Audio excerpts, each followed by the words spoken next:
Okay, let us continue with wherever we left out, that is differential amplifier large signal analysis for differential input. So we found that the maximum differential input voltage that can be applied for proper operation of this differential amplifier was found out to be root 2 times VOV, and of course the minimum VID minimum happens to be minus the root of 2 VOV, where VOV is the voltage that is required to have I by 2 flowing through the MOSFET.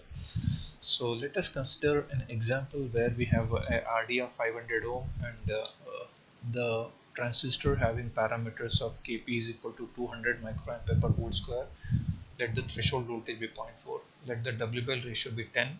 So this results in a current of course for a tail current of 1 milliampere. So the value of current that is flowing here is 0.5 milliampere, and to have a current of 0.5 milliampere the gate to source voltage required will be 1.1 volt when VID is equal to 0. When VID is equal to 0, you can see VGS1 is equal to VGS2, because we have the expression as VID is equal to VGS1 minus VGS2. VGS2, that's what we saw in the previous derivations or analysis. So when this VID is equal to 0, then VGS1 is equal to VGS2. It will be 1.1 volt. We just do the same in this simulation. You can see I have a 500 ohm resistor. The value of Kp is 200, VTO is 0.4. The W Bell ratio is on the W and L's are made in such a way that the ratio becomes 10, which is true here for this transistor also. You can see this is also having same W Bell ratio. We have a 0.9 here, another minus 0.9. Let the VID be 0. Let us try to find out what is the okay, let me run this program. Of course, let me see this. You can see the VGS of both the transistors is 1.11 volt, and you can see the what is that threshold voltage is of course zero point 0.4. You can see VDS sat is 0.7, and most interestingly, you can see the VGS of both the transistors are same.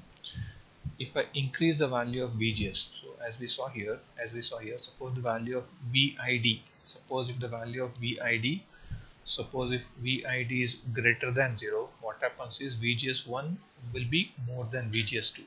So let me make this VGS, this is my VID, let me make it equal to 0.2 volt.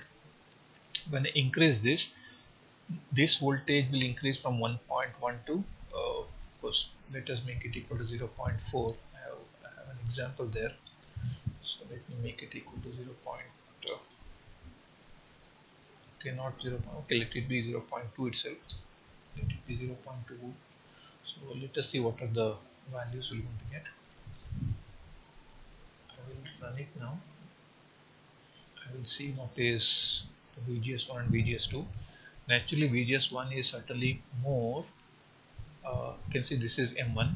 The corresponding VGS is here. You can see VGS is 1.2 volt. This has reduced to 1 volt. You can see there is a reduction in the VGS of M2 transistor, and there is an increment in the value of VGS of first transistor.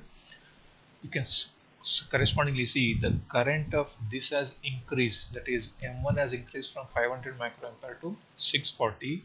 From 500 this has reduced to 360. You can see the still the summation of I1 plus I2 is still 1 milliampere. So amount of increment that what happens in M1, the same thing is reduced in M2. This will keep on happening till the value of VID reaches root 2 times VOV. Suppose we just made it equal to 0.2. You can see ID1 was greater than ID2. We make it 0.4, 0.5, 0.6. Whenever it reaches root 2 times VOV, which happens to be 0.98. So how do we got the 0.98 is because VGS for ID is equal to 0.5 milliampere was equal to 1.1 volt.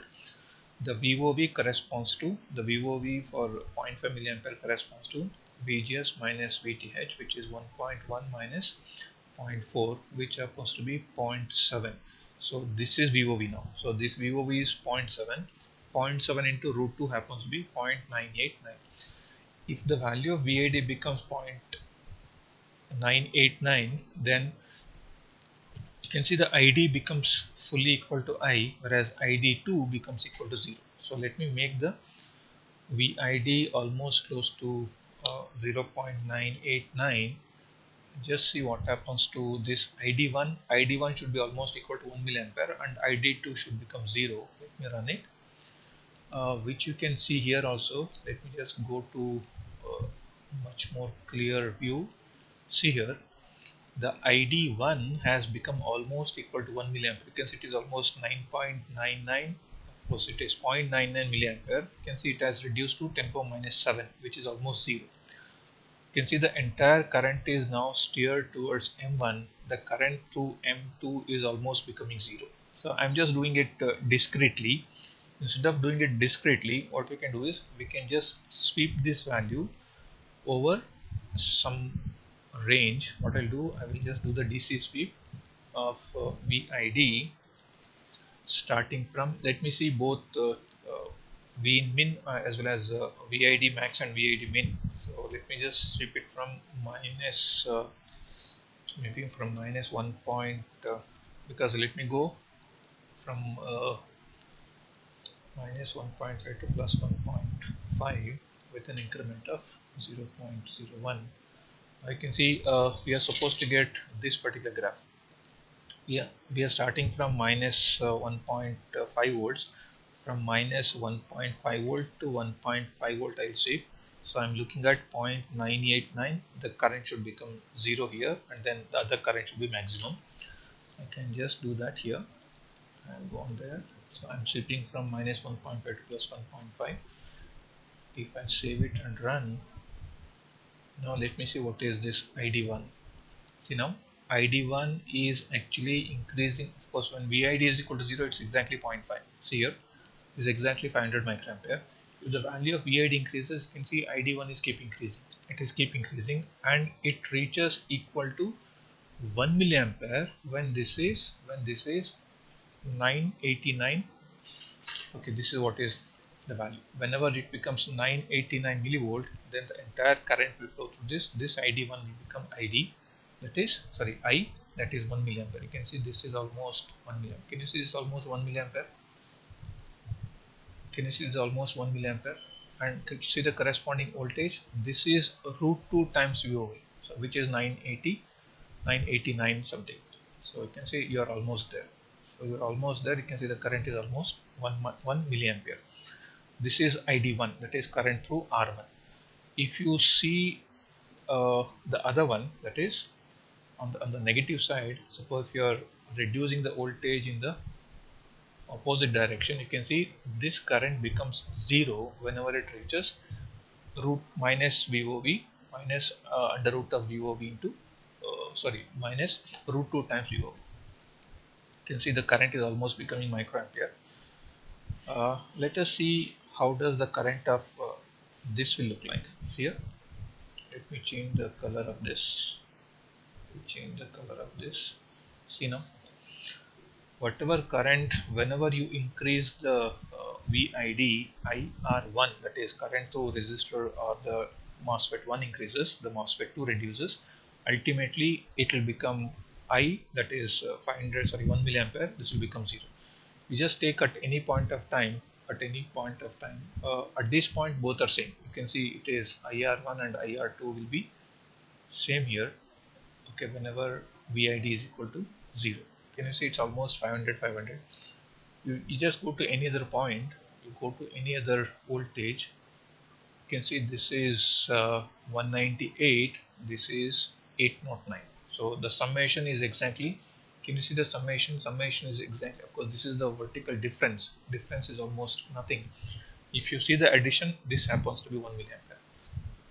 You can see when it reaches when this IR1 reaches 1 milliampere, this is almost can see this is 999 microampere, means okay 1 milliampere. See the corresponding second current, it's almost nanoampere. Nanoampere is 10 to the minus 12, which is almost equal to 0. This will happen at root 2 times VOV, which is in this particular case it's around 980 millivolt, which is almost close to 1 volt. The same thing will happen in the reverse direction, that is the second transistor. Suppose when you are making the voltage negative here, this will have a current of 1 milliampere, this current will become 0. So that's what we are seeing here. So you can see the red one is becoming 1 milliampere, whereas the green one, which corresponds to current through M1 transistor, that will become 0. So this way we can able to see how does the current that is flowing through the MOSFETs will be steered across the transistor depending on the input voltage, the differential input voltage that is being applied. So this is a differential input voltage. So we are trying to find the range, maximum range that is allowed in case of differential input voltage. So in these videos we have seen what is the common mode voltage range as well as the differential voltage range that can be applied for a differential amplifier for proper operation. So we found that okay, for VCM max, so it was coming out to be VDD plus VTH minus I by 2 into RD. Of course VCM min was VGS plus this was the voltage that should be maintained across the current source to keep it in proper operating mode, and of course this is the negative power supply. And then we found out for differential input voltage maximum, it was found out to be root 2 times VOV. If it is positive voltage, it is root 2 times VOV. If you are looking for the minimum range, it is minus root 2 times VOV.